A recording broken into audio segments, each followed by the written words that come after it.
sapagkat siya po ay andito sa atin since yesterday. At tinatapos niya. Bihira talaga mangyari ang ganun. Napakabisi si Commissioner Garina. Pero sadyang kanyang pinapakita ang kanyang pagmamahal sa IPSO at sa atin lahat dito. Bakit? Kailan lang siya na-assign na Commissioner Designate, Chairman ng Board? Kailan lang? 2 buwan pa lang yata ang nakararaan. Pero siya po ay nagpakita at nagpapakita sa kanya na ang kanyang puso't damdamin ay nasa atin sapagkat tayo po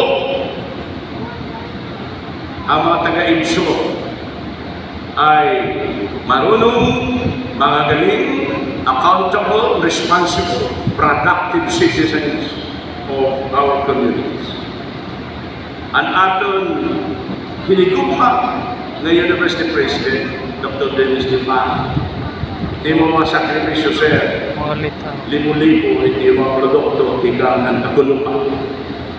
Ang aton mga Vice President, Vice President Corante, Vice President Militante, Vice President Espanyo, Vice President Forma, Dean Montaño, Dean Lim, mga directors ng tanan.